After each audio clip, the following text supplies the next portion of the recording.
My father let my mother die alone in a hospital room on Christmas Eve. He told everyone he held her hand until the very end. For 5 years, I knew it was a lie, but I had no proof. Then a lawyer called me with a letter my mother wrote 2 weeks before she died. A letter that could only be opened after exactly 5 years.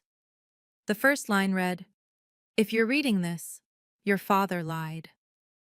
What I discovered about the night my mother died alone, while my father was somewhere he should never have been, changed everything I thought I knew about the man who raised me. And this Christmas, surrounded by 18 family members who worshipped him as a hero, I finally read that letter out loud. I'm Molly, 28 years old, and this is the story of how I shattered 5 years of silence. If you're watching this, please subscribe and let me know where you are watching from. I've spent the last 4 years helping strangers say goodbye to the people they love. As a grief counselor at St. Francis Community Hospital in Denver, I've sat with hundreds of families in their worst moments. I've held hands with widows who couldn't stop shaking. I've helped children write letters to parents they'd never see again. I've guided people through the impossible terrain of loss with patience and professionalism that my supervisors called exceptional. But I couldn't help myself. My apartment in Capitol Hill was small, a one-bedroom with a view of nothing special. On the bookshelf by the window sat the only photograph of my mother I still owned. It showed her at 47, 3 years before she died, laughing at something outside the frame. Her hair was the same honey brown as mine. Her smile was the kind that made you believe everything would be okay. My father had cleaned out most of her things 3 months after the funeral. "We need to move forward," he'd said, boxing up 30 years of her life in a single weekend. I'd managed to save this one photo by hiding it in my car. I remembered how he used to talk about her when she was alive. "Your mother's being dramatic again. She's always making something out of nothing. Don't be like her, Molly. Don't be so sensitive." And the worst part? I believed him. For years, I thought my mother's complaints about chest pain and exhaustion were exaggerations. I thought her tears were manipulation. I thought her need for attention was weakness. Then she died. And I learned that everything my father called drama had been her body trying to tell us she was sick. I learned it too late. The guilt of that, of not believing her, was something I carried every single day. 3 weeks before everything changed, I made the mistake of asking for something small. It was Thanksgiving at my grandmother's house, the same house where we'd gather for Christmas. The same long dining table, the same 18 chairs, the same patriarch at the head. My father, Richard Sheridan, sat where he always sat, at the head of the table, commanding the room with the easy authority of a man who'd spent 30 years running into burning buildings, retired fire captain, recipient of the Mayor's Medal of Valor, the kind of man other men wanted to be. I'd only asked for one thing. "I was thinking," I said, my voice smaller than I wanted it to be, "maybe we could put some flowers on the table for Mom this year. Just a small arrangement. To remember her." The table went quiet. My father set down his fork. "Molly." He said my name like a sigh, like I was exhausting him just by existing. "You always have to dramatize everything, don't you? Just like your mother." My brother Derek, 32 and golden, said nothing.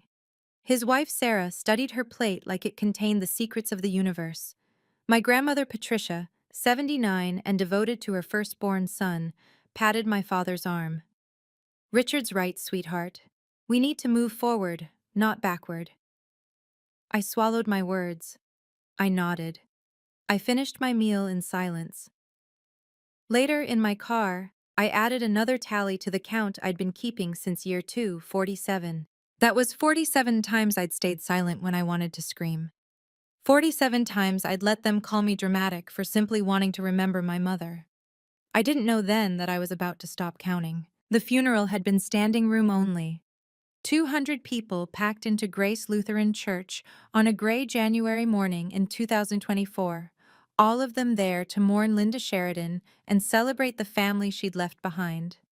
My father stood at the front, dignified in his grief, accepting condolences with the quiet strength everyone expected from a man like him. Derek delivered the eulogy.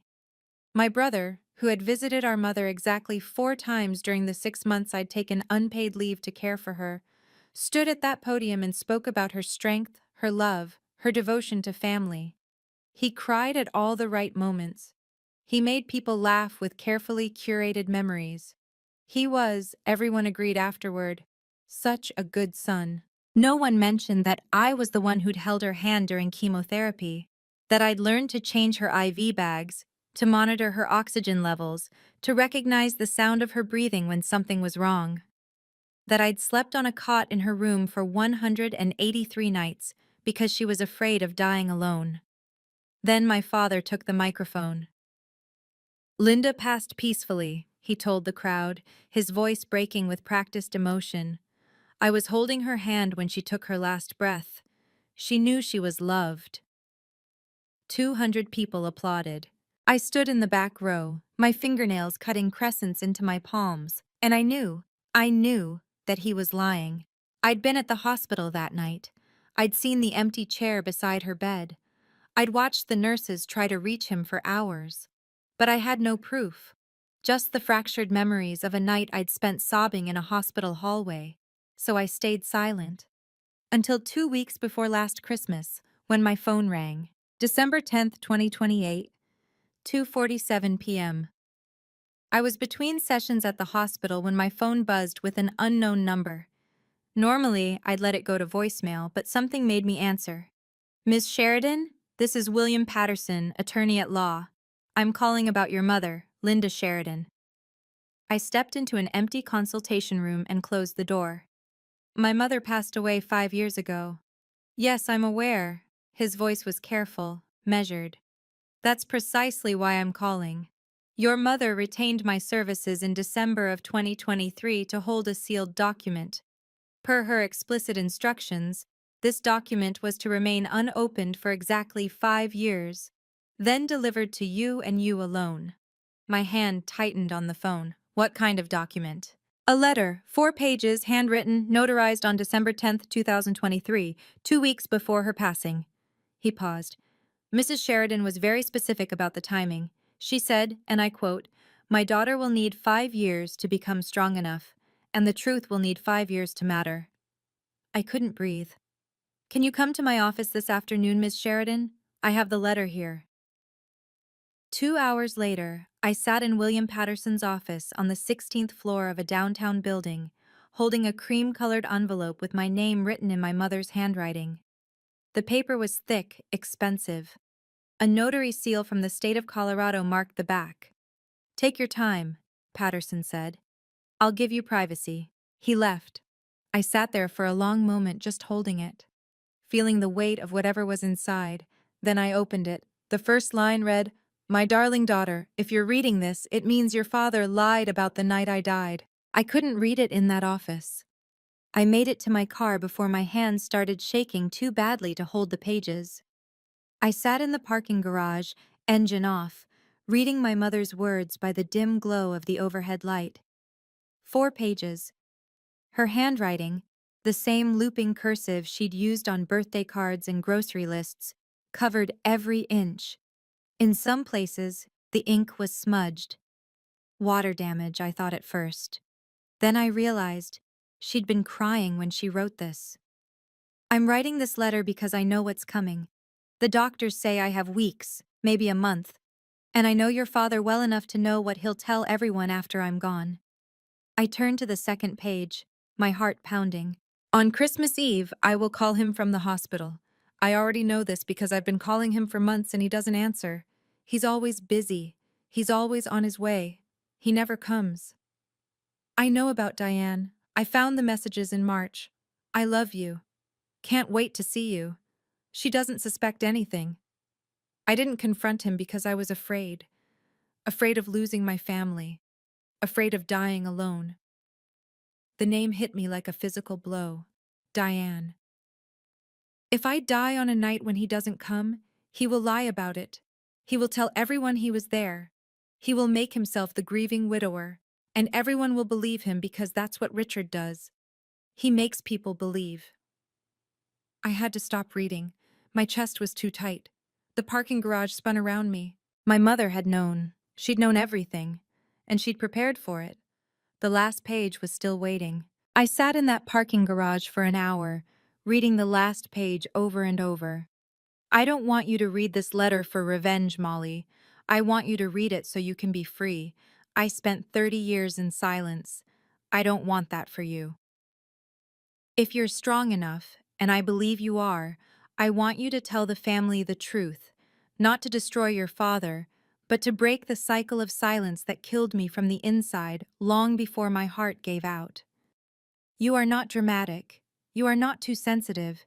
You are the only one brave enough to see what others choose to ignore. That is your strength, not your weakness. 14 days until Christmas.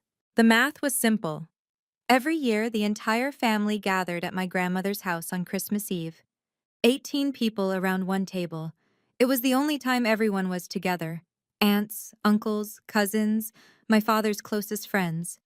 If I wanted to tell the truth to everyone who'd spent 5 years believing his lies, this was my only chance. If I stayed silent, the narrative would continue. Emma and Lucas, Derek's children, 7 and 5, would grow up believing their grandfather was a hero, and their grandmother died peacefully in his arms. The lie would calcify into family legend. If I spoke, I could lose everything. My father would never forgive me. Derek might choose his side. My grandmother, at 79, might not survive the shock of learning what her son had done. I picked up my phone and dialed a number I hadn't called in 2 years. Aunt Helen? It's Molly. My voice cracked. I need to see you. Mom left me a letter. On the other end, my mother's sister began to cry. We met at a coffee shop in Lakewood, far from anyone who might recognize us. Helen Mitchell looked older than I remembered, 54 now, with gray threading through hair that used to match my mother's exactly. She read the letter in silence. When she finished, she set it down with trembling hands. I knew, she whispered. Molly, I knew. What do you mean? The night Linda died, she called me from the hospital at 9:30 p.m. She was crying. Helen's voice broke. She said, Richard won't come. I've called 3 times. I'm scared, Helen. I don't want to die alone. The coffee shop noise faded to nothing. I called Richard myself at 9:45, Helen continued. I begged him to go to the hospital. You know what he said? She looked at me with red-rimmed eyes. He said, She's being dramatic. She'll be fine. I'll go in the morning. He knew she was dying? The hospital had called him at 8:47 p.m. to tell him her condition was deteriorating. They called again at 9:32, and again at 10:15. Helen pulled a folded paper from her purse. I requested the phone records last year. I was going to do something, but I had no other proof. Just my word against his. She slid the paper across the table. Hospital letterhead. A call log showing 3 outgoing calls to Richard Sheridan's personal cell phone. 8:47 p.m., 9:32 p.m., 10:15 p.m. None lasting more than 15 seconds. Voicemail. Every single one. Linda died at 11:47 p.m., Helen said. Richard arrived at the hospital at 6:15 a.m. the next morning. Christmas Day. She gripped my hand. You're not crazy, Molly. You're not being dramatic. You're the only one brave enough to remember the truth. December 15th. 9 days until Christmas. I tried one last time to find an ally in my own family. Derek, do you remember the night Mom died? The phone line crackled with his hesitation. What do you mean, which night? Christmas Eve, 2023. Do you remember where Dad was? At the hospital, with Mom. Why are you asking? Are you sure? Did you actually see him there? Molly. His voice hardened in that familiar way, the same tone our father used when he was about to dismiss someone. What is this about? I've been thinking about that night. Some things don't add up. Like what? I almost told him. The words were right there, ready to spill out. But something stopped me. Maybe the memory of him standing at that podium, accepting praise for being a devoted son while I sat invisible in the back row. Never mind, I said. I'm just I miss her. Derek sighed. You're always like this, Molly. Dad's right. You're too much like Mom.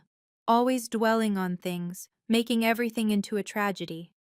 A pause. Look, I have to go. Sarah's calling me for dinner. Wait. I caught something in his voice. Is something happening for Christmas? Something different? Oh, yeah. His tone brightened. Dad's really excited. He wants to introduce someone to the family. He's been seeing this woman for a while now. He thinks it's time. My blood turned to ice. Her name's Diane. She seems nice. Dad says she's helped him through a lot since Mom passed. I couldn't speak. Molly? You still there? I have to go, I managed. I hung up before he could hear me scream. My hands shook as I opened Facebook on my laptop. Diane Morrison. Aurora, Colorado. 52 years old. Her profile picture showed a woman with highlighted blonde hair and a practiced smile. Most of her posts were private, but one was public, posted just 2 months ago. A photo of her and my father at a restaurant, his arm around her shoulders, both of them laughing at something off camera. The caption read, "Date night with my special someone." I scrolled down. More photos. A hiking trip in September, a concert in August, a happy 6 months post in July. 6 months. I did the math. They'd gone public in January 2028. But according to my mother's letter, the affair had started in March 2023, at least. 9 months before my mother died. I went back to the letter, to the part I'd barely been able to read the first time. The night I call him from the hospital, I know where he'll be. He'll be with her. He'll choose her over me, just like he's been choosing her for months. And when I die, he'll pretend he was by my side the whole time. My mother had known.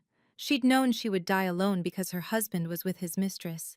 She'd known, and she'd written it down, and she'd given me 5 years to become strong enough to face it. And now my father was going to bring that woman to Christmas dinner, to the table where my mother used to sit. On the anniversary of the night she died alone while he was in Diane's bed. I picked up my phone and called Aunt Helen. I'm going to read the letter at Christmas dinner, I said. Will you be there? I'll be there, she said. I'll confirm everything. December 18th. 6 days until Christmas. I sat in my apartment with the letter spread across my kitchen table, reading it for what felt like the 100th time. The pages were starting to soften at the edges from handling. My phone buzzed. Helen. I have the phone records, she said. Official copies from St. Francis. 3 calls to Richard's personal number on December 24th, 2023. 8:47 p.m., 9:32 p.m., 10:15 p.m. All went to voicemail. Can you bring them on Christmas Eve? Already made copies. She paused. Molly, are you sure about this? Once you read that letter, there's no taking it back. Richard will never forgive you. Your grandmother might not either. I looked at the photograph of my mother on my bookshelf, that frozen smile, that moment of joy I'd never see again. I've spent 5 years protecting a man who let my mother die alone, I said. I've spent 5 years being called dramatic for wanting to remember her. I've spent 5 years watching him rewrite history while everyone applauded. And now? Now I have proof. I touched the notary seal on the envelope. Mom gave me this for a reason. She wanted the truth to come out, not for revenge, she says that in the letter, for freedom, for me, for all of us. Helen was quiet for a moment. Linda always said you were the strongest one in the family. She said you just didn't know it yet. I know it now. Then I'll see you on Christmas Eve. I'll sit across from you at the table. When you're ready, just look at me, I'll nod, and when Richard tries to deny it, I'll stand up and confirm every word. 6 days. 6 days until I stopped being silent. December 20th. 4 days until Christmas. I approached this like I approached my work. Methodically, professionally, without letting emotion cloud my judgment. First, I made copies of everything. The original letter stayed in my apartment, locked in a fireproof safe I'd bought specifically for this purpose. The copies went into a manila folder that would travel with me to my grandmother's house.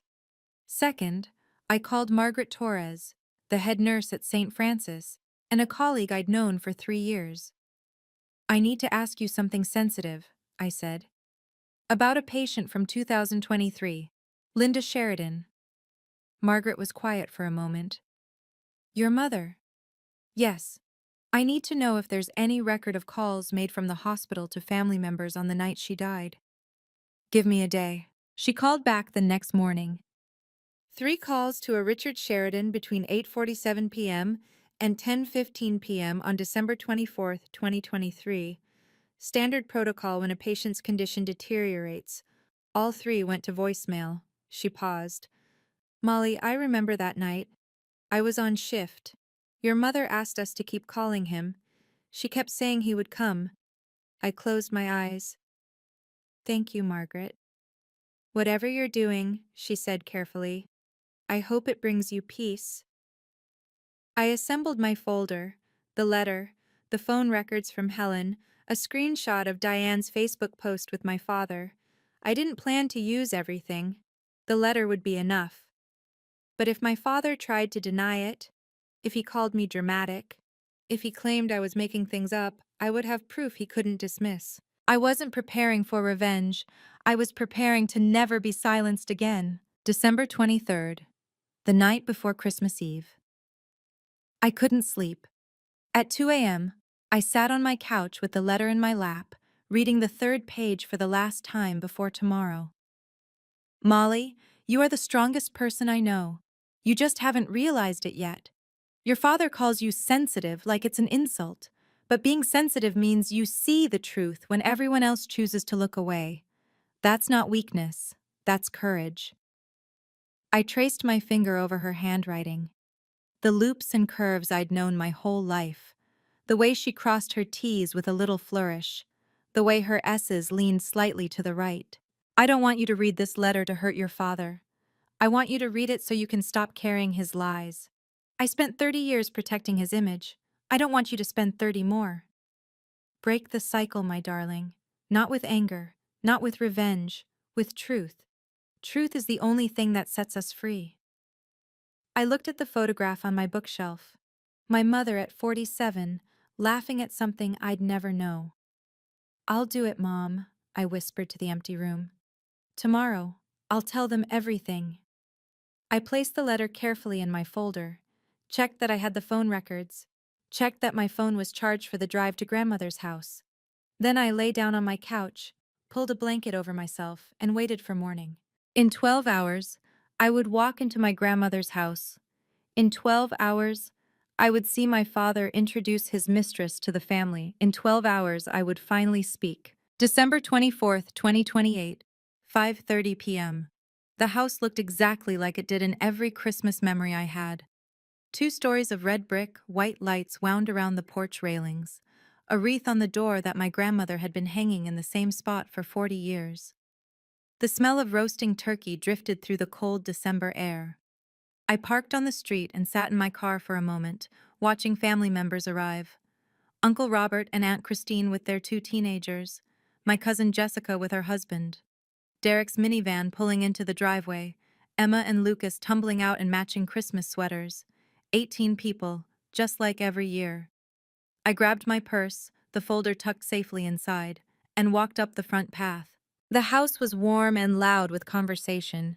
I hugged my grandmother, accepted a glass of wine from Aunt Christine, smiled at cousins I only saw once a year. Everything normal, everything routine. Then I walked into the kitchen. My father stood by the island, his arm around a blonde woman in a red cashmere sweater. They were laughing at something, comfortable with each other in a way that spoke of months, years of intimacy. Diane Morrison, in my grandmother's kitchen, standing exactly where my mother used to stand when she helped with the cooking. My father looked up and saw me. Molly, come meet Diane. I couldn't move. Diane, this is my daughter Molly. She's a counselor at a hospital downtown. He said it like it was a minor detail, something barely worth mentioning. Diane smiled at me. So nice to finally meet you. Your father talks about you all the time. At 6 p.m., Aunt Helen walked through the door. Our eyes met across the room. She nodded. 7:00 p.m. Dinner was served. We filed into the dining room like we did every year, finding our seats around the long oak table my grandfather had built 50 years ago. My grandmother sat at one end, frail but alert. My father sat at the other, the patriarch's position, the seat of authority, and next to him, in the chair where my mother had sat for 30 years, was Diane. I took my seat across from Aunt Helen, my purse on the floor beside me, the folder pressed against my ankle like a heartbeat. My father stood, raising his glass. The room fell silent. "Thank you all for being here," he said, his voice carrying that practiced warmth I'd heard my whole life. "This year is special because I want to introduce someone who's become very important to me." He looked down at Diane with an expression I'd never seen him give my mother. "Diane has helped me through some very difficult years since Linda passed. I'm grateful to have her in my life." Applause. Tom Bradley and Jerry Hoffman, my father's best friends from the fire department, both in their 60s, nodded approvingly. My grandmother smiled and raised her glass. "To new beginnings," someone said. I watched Derek across the table. He was clapping, but his eyes kept darting to me. Sarah studied her plate. "Daddy," Emma said, tugging on Derek's sleeve. "Who's Grandma Linda?" The table went quiet for a moment. "Grandma Linda was your grandmother," Derek said carefully. "She passed away before you were born." "Was she nice?" My father answered before Derek could. "She was a good woman, but she was often sad. Like your Aunt Molly." He chuckled, and a few people laughed along. My hand found my purse. The meal continued. Turkey was carved. Potatoes were passed. Wine glasses were refilled. Tom Bradley leaned across the table toward me. "So, Molly, still working at that hospital? Grief counseling, right?" He said it the way people talk about hobbies, not careers. Before I could answer, my father cut in. "Molly likes sad things." He shook his head with a patronizing smile. "Just like her mother. Linda was always dramatizing everything, making mountains out of molehills. I worry about Molly sometimes. She holds on to the past too much. Not like Derek." He gestured toward my brother with his wine glass. "Derek knows how to move forward." Diane laughed softly, as if my father had made a clever joke. I felt my face flush. 48. This was 48. "Actually," I said, keeping my voice steady, "grief counseling requires a master's degree and specialized certification. I help families navigate the most difficult moments of their lives." My father waved his hand dismissively. Of course, of course. I'm just saying you could choose something more uplifting." "Like what Dad did," Derek added, trying to smooth things over. "Saving lives, real hero stuff." "Speaking of which," Jerry Hoffman said, "Richard, remember that Christmas you pulled those two kids out of the apartment fire on Colfax? Must have been, what, 2015? And just like that, the conversation shifted to my father's heroics, his medals, his 30 years of service, the lives he'd saved. No one mentioned the life he'd abandoned. "Daddy," Emma asked again, "was Grandpa with Grandma Linda when she went to heaven?" My father smiled at his granddaughter. "Yes, sweetheart. Grandpa was right there holding her hand. She wasn't alone." The lie hung in the air like smoke. I reached into my purse. My father turned to Diane, his voice warm with affection. "You know what I love about you? You're not dramatic like Linda was. You know how to actually live." Diane beamed at him. Something inside me snapped. Not violently, not the way I'd always imagined it would happen. It was quieter than that, like a lock finally clicking open after years of trying the wrong keys. I looked at Aunt Helen across the table. She was watching me, her hands clasped tight in her lap. She gave me the smallest nod. I looked at my grandmother, 80 years old and devoted to her son. At Derek, who had never once defended me. At Tom and Jerry, who thought my father was a hero. At Diane, sitting in my mother's chair, wearing my mother's place in this family like it was something she'd earned. I looked at Emma, 7 years old, who would grow up believing her grandmother died peacefully in her grandfather's arms. I thought about my mother, alone in that hospital room, calling a husband who never came, dying with a phone in her hand and hope in her heart that someone, anyone, would be there at the end. I set down my fork. I reached into my purse and pulled out the folder. "I have something I need to say," I said. My voice didn't shake. "About Mom. About the night she died." The table fell silent. My father's smile froze on his face. "Molly, this isn't the time." "It's been 5 years," I said. 5 years of silence. 5 years of you telling everyone you were there when she died. I opened the folder. Mom left me a letter. She wrote it 2 weeks before she passed. And she told me the truth. Before I tell you what happened when I stood up at that table, I want to ask you something. If you were in my position, would you read the letter in front of everyone, or would you confront your father privately? Let me know in the comments below. And if you're following along with this story, hit that subscribe button so you don't miss what happens next. I stood up from my chair, the folder in my hands. 18 faces stared at me, some confused, some annoyed. My father's expression had shifted from frozen smile to something harder, a warning. "Molly, sit down." His voice was low, controlled, the voice he used when he expected to be obeyed. "No." The word hung in the air. I couldn't remember the last time I'd said no to him.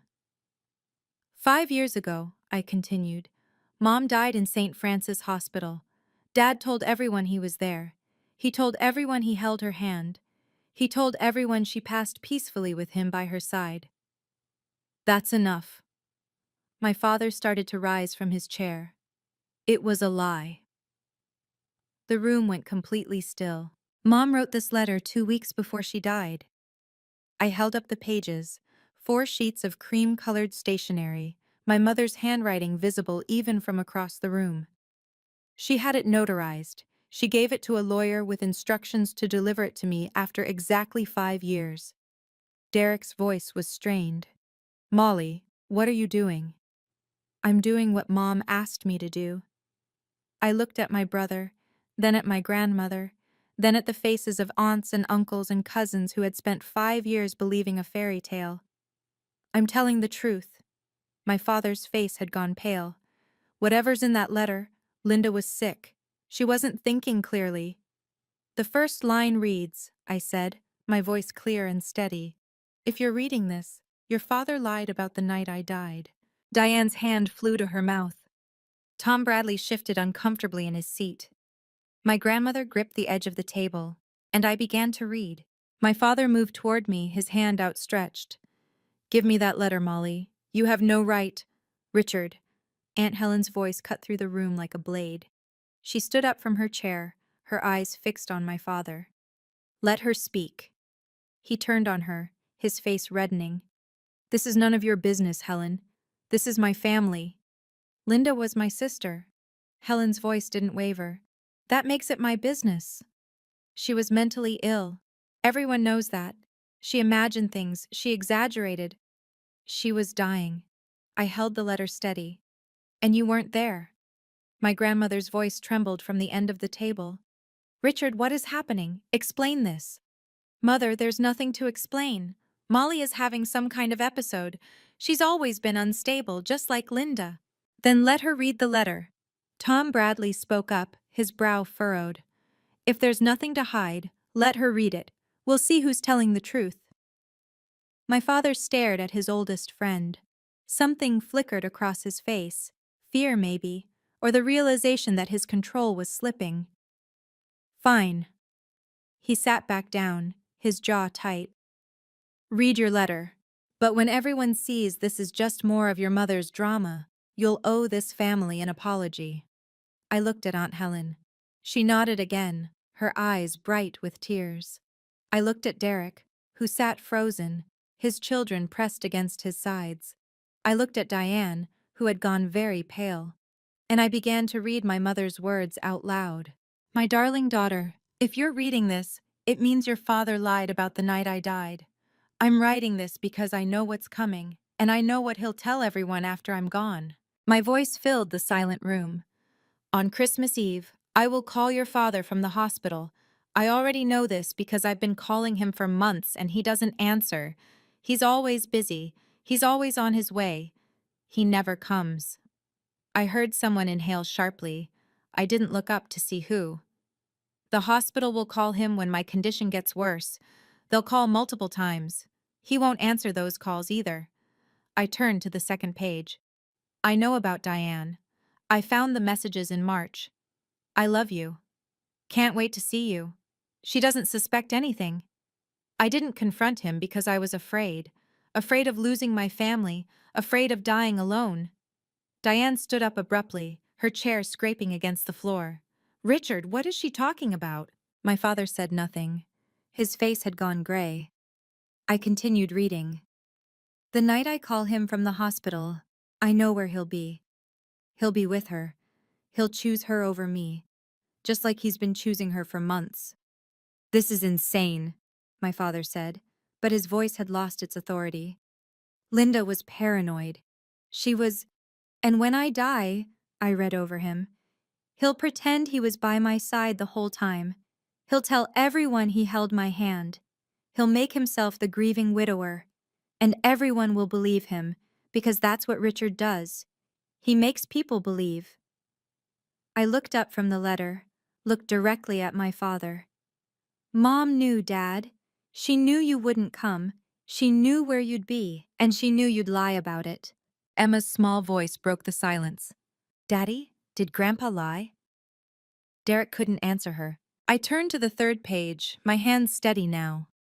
On Christmas Eve, I called your father 3 times from the hospital, 8:47 p.m., 9:32 p.m., 10:15 p.m.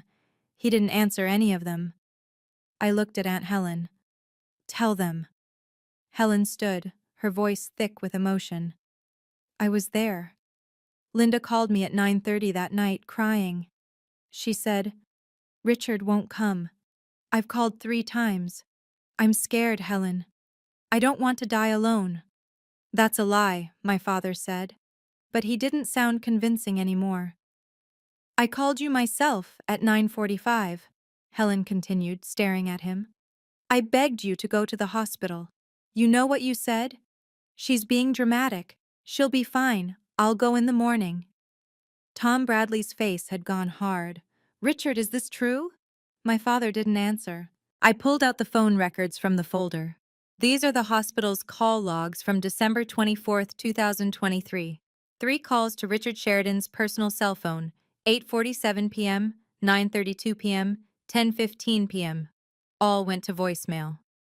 I set the paper on the table where everyone could see the hospital letterhead, the timestamps, the proof. Mom died at 11:47 p.m., I said. Dad arrived at the hospital at 6:15 a.m. the next morning, more than 6 hours after she was gone. Derek's voice cracked. Dad, you told me you were there. You told me you held her hand. My father finally looked at his son, and for the first time in my life, I saw something I'd never seen before. He had no answer, he had no story. He had nothing left to hide behind. My father made one last attempt. This is a conspiracy, he said, his voice rising. Helen and Molly have been planning this. They forged these documents. Linda was mentally unstable. Everyone knew that. She probably wrote this letter during one of her episodes. The letter was notarized, I said calmly. December 10th, 2023, by a licensed notary in the state of Colorado. Attorney William Patterson can confirm its authenticity. The phone records are from the hospital, Helen added. Official records, time-stamped, verified. I pulled out my phone and opened Facebook. And this, I said, turning the screen toward the table, is a post from Diane Morrison's profile, dated 2 months ago. Date night with my special someone. That's you, Dad. Celebrating your relationship while the rest of us still thought you were a grieving widower. Diane's face crumpled. Richard, you told me your wife died of a sudden heart attack. You told me you were by her side. You told me... She stopped, pressing her hand to her mouth. He lied to you too, I said, not unkindly. He lies to everyone. My grandmother was crying now, silent tears running down her wrinkled cheeks. Richard, tell me this isn't true. Tell me my son didn't. My father looked at his mother, at his friends, at his son and grandchildren, at the woman he'd brought to replace the wife he'd abandoned. He opened his mouth, closed it, and for the first time in 5 years, maybe for the first time in his life, Richard Sheridan had nothing to say. The silence was his confession. You weren't there, Derek said, his voice hollow. Mom died alone and you weren't there. My father still didn't speak. He didn't have to. Diane was the first to leave. She grabbed her purse from the back of her chair, her hands shaking. You told me you were a devoted husband.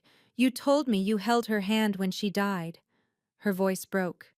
You told me she passed peacefully. Diane, let me explain. You lied to me. She backed away from him. You lied to everyone. About everything. She walked out of the dining room. A moment later, the front door slammed. Tom Bradley stood up next. He'd known my father for 30 years, served beside him in the fire department, attended his wedding, stood as godfather to Derek. His face was a mask of something I'd never seen directed at Richard Sheridan before: disgust. You told me you were there, Richard.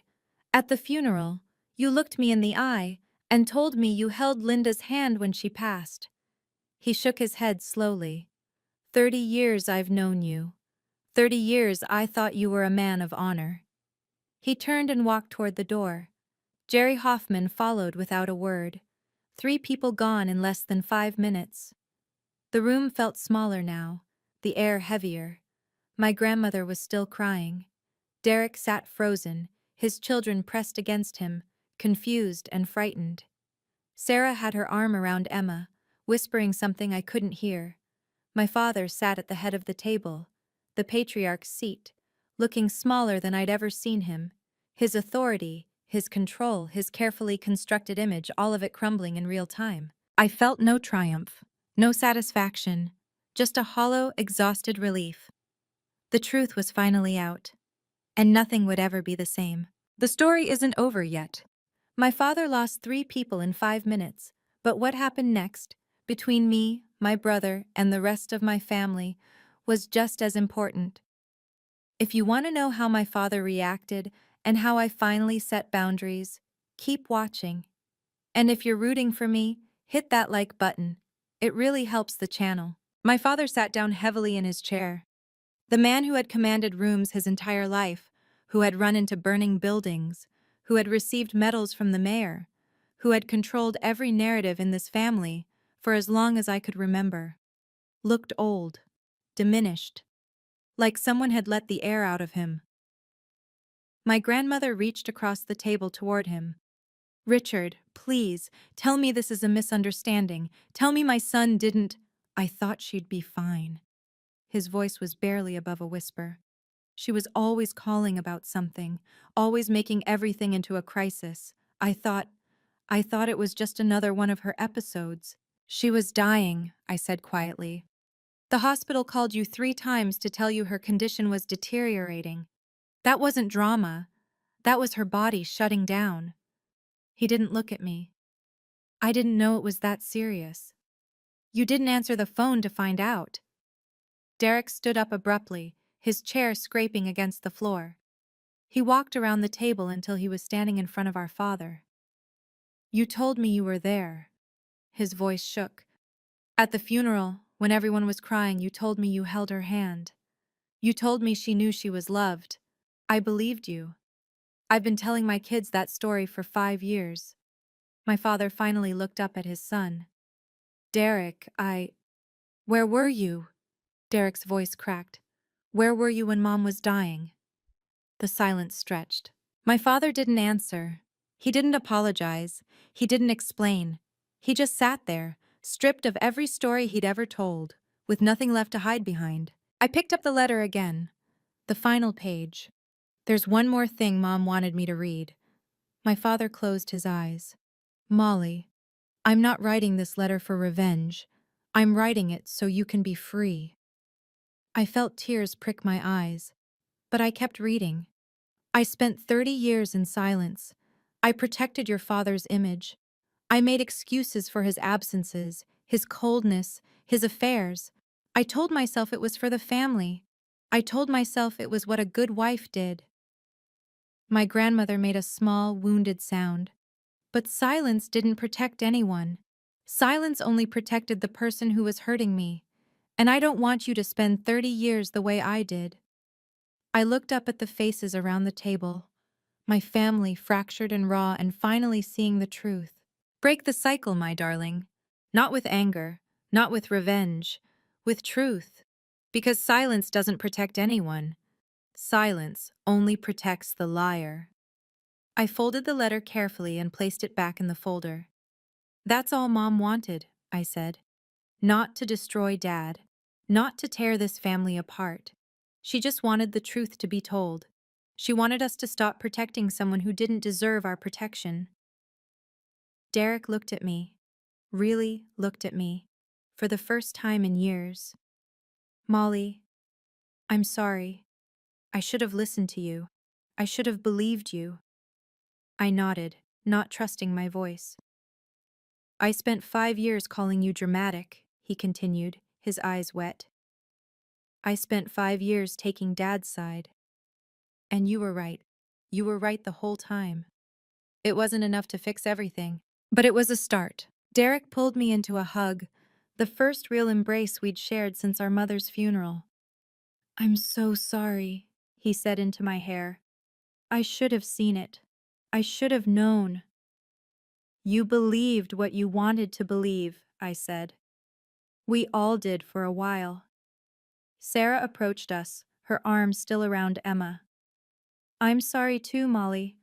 I knew something wasn't right, but I didn't want to cause problems. I should have said something. I shook my head. You're saying something now. That's what matters. Emma tugged on my sleeve. Aunt Molly? Was Grandma Linda nice? I knelt down to her level, looking into eyes that reminded me so much of my mother's. Grandma Linda was the nicest person I ever knew. She loved you so much, even though she never got to meet you. She would have been so proud of you. Was she sad like Grandpa said? I thought about how to answer that. Grandma Linda was brave, I said finally. Sometimes brave people feel sad because they see things that other people pretend aren't there. But that doesn't mean there's anything wrong with them. It means they're strong enough to face the truth. Derek crouched down beside us. I'm going to tell you real stories about Grandma Linda, he said to his daughter. True stories, not the ones Grandpa told. Emma nodded solemnly. Okay, Daddy. Lucas, only 5, didn't fully understand what was happening, but he hugged my leg anyway, and I picked him up, holding him close. Across the room, my father sat alone at the head of the table. No one was looking at him anymore. For the first time in my life, he wasn't the center of attention. And I felt something I hadn't felt in 5 years. Hope. I set Lucas down and turned to face my father. He was still sitting at the head of the table, but the position meant nothing now. The authority it once represented had evaporated. Dad. He looked up at me. For a moment, I saw something flicker in his eyes. Anger, maybe, or shame. It was hard to tell. I didn't read this letter to destroy you, I said, keeping my voice steady. I read it because Mom deserved to be remembered truthfully, and because I couldn't spend another year pretending. He said nothing. But I need you to understand something. I took a breath. I won't be at family events where you continue to deny what happened. I won't sit at a table where Mom is called dramatic or crazy. I won't let Emma and Lucas grow up with lies about their grandmother. You're giving me an ultimatum? His voice was hoarse. I'm setting a boundary. I met his eyes. If you want a relationship with me, you need to acknowledge what you did. Not to me, to yourself, and to Mom's memory. Linda is dead. What difference does it make now? It makes a difference to me. It makes a difference to Derek. It makes a difference to Helen. I gestured around the room. It makes a difference to everyone who spent 5 years believing your story. My grandmother spoke up, her voice trembling. Richard, I think you should go home. We all need time. My father stared at his mother, the one person who had always been on his side. Then he stood up, grabbed his coat, and walked out without another word. The door closed behind him. And for the first time in 5 years, I could breathe. I gathered my folder and my purse. I should go too, I said to the room. I think everyone needs space to process this. My grandmother nodded, still wiping tears from her cheeks. Molly, I don't know what to say. I don't know how to. You don't have to say anything right now, Grandma. I walked over and kissed her forehead. Just take care of yourself. Aunt Helen met me at the door. I'll drive you home. You shouldn't be alone tonight. Outside, Denver was cold and quiet. A light snow had started falling, dusting the cars and the lawn with white. Christmas lights twinkled on the houses up and down the street, cheerful and oblivious to what had just happened inside. We sat in Helen's car for a moment before she started the engine. You did it, she said softly. You actually did it. I did what Mom asked me to do. Linda would be so proud of you. Helen reached over and squeezed my hand. She always said you were the strongest one in the family. She was right. I looked out the window at my grandmother's house, warm light spilling from the windows.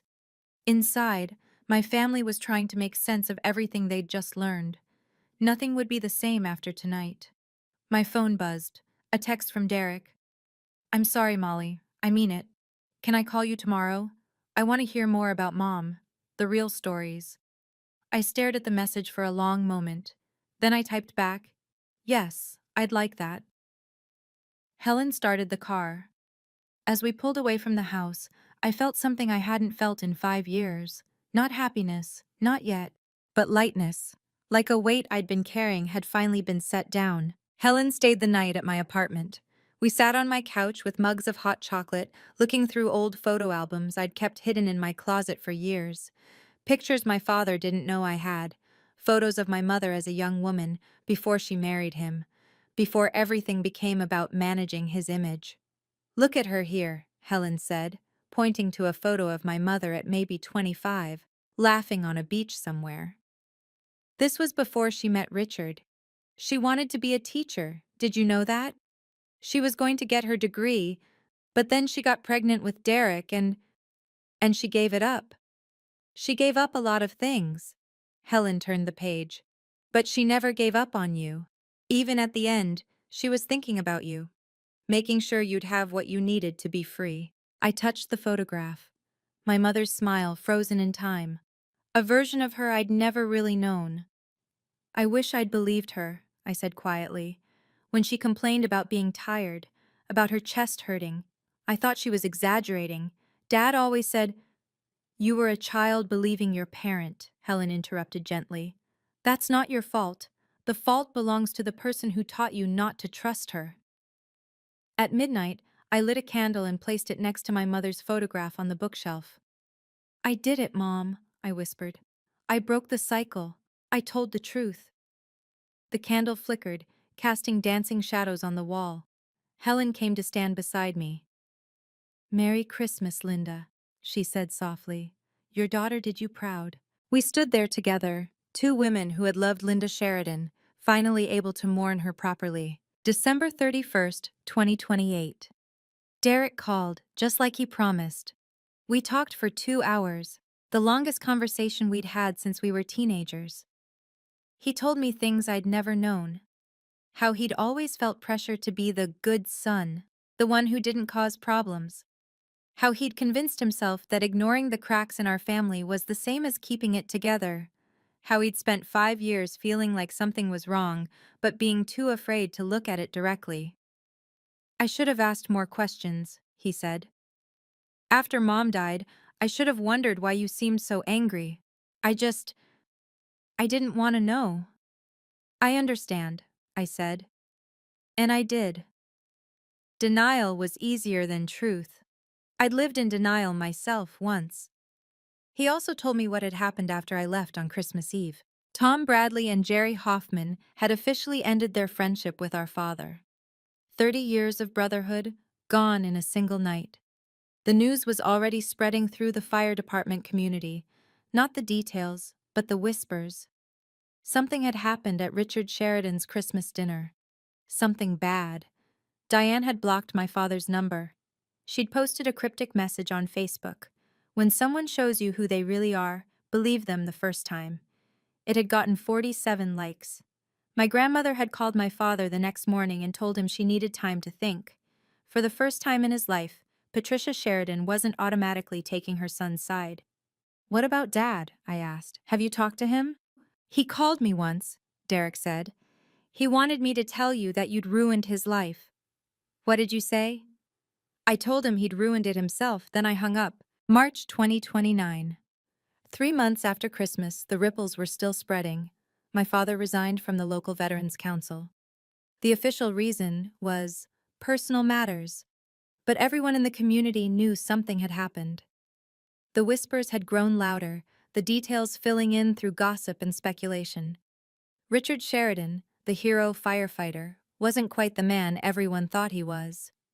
He'd moved out of his house in Aurora, the one he'd shared with Diane for those secret months, and into a small apartment on the other side of town. I didn't know the address. I didn't ask.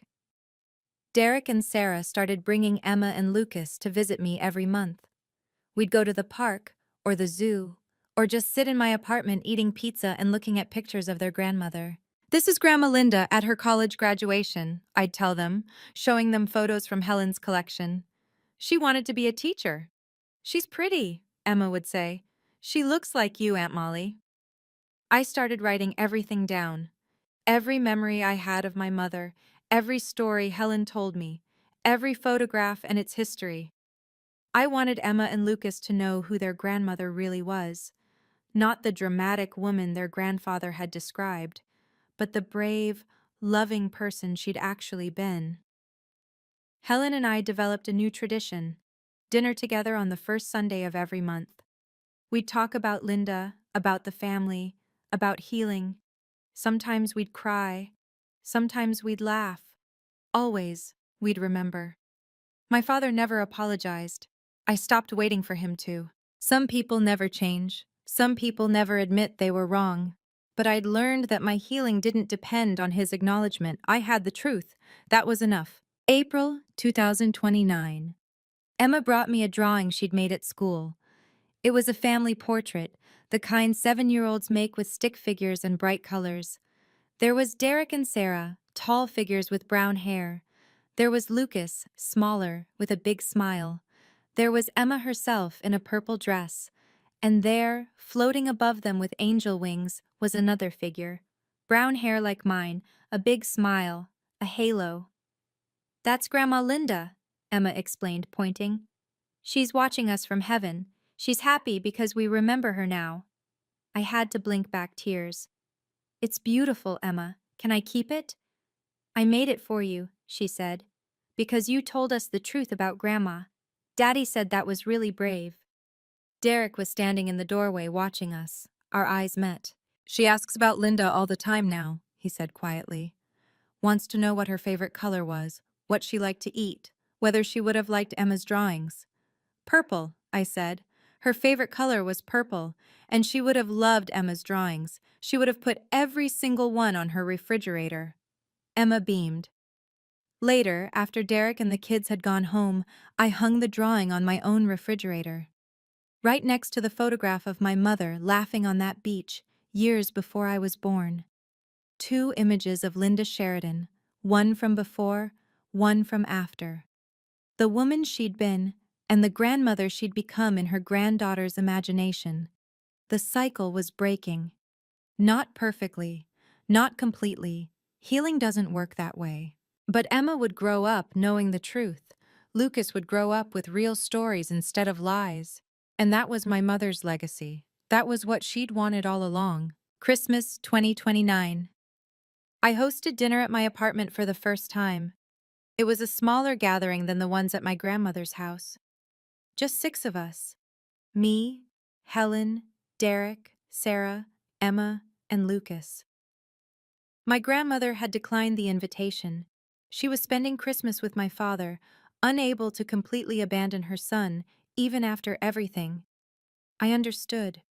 I didn't agree, but I understood. The table was set for 6, but I'd placed a 7th setting at the head. A photograph of my mother, a small vase of purple flowers, and a lit candle. To Grandma Linda, Emma said solemnly, raising her glass of apple juice. To Linda, the adults echoed. We ate turkey and mashed potatoes and pie. We laughed at Lucas's jokes and Emma's stories about school. We talked about the future, Derek's new job, Sarah's plans to go back to school, my promotion to senior counselor at St. Francis. After dinner, Derek pulled me aside. Thank you, he said, for last year, for being brave enough to tell the truth when I wasn't. Thank you for listening, I said, for believing me when it mattered. He hugged me, a real hug, the kind we used to share before our family fractured. Merry Christmas, Molly. Merry Christmas, Derek. Through the window, snow was falling on Denver. Inside, my family, smaller now but more honest, was together. This was what healing looked like. Not perfect, not complete, but real. Later that night, after everyone had gone home, I stood at my window watching the snow fall.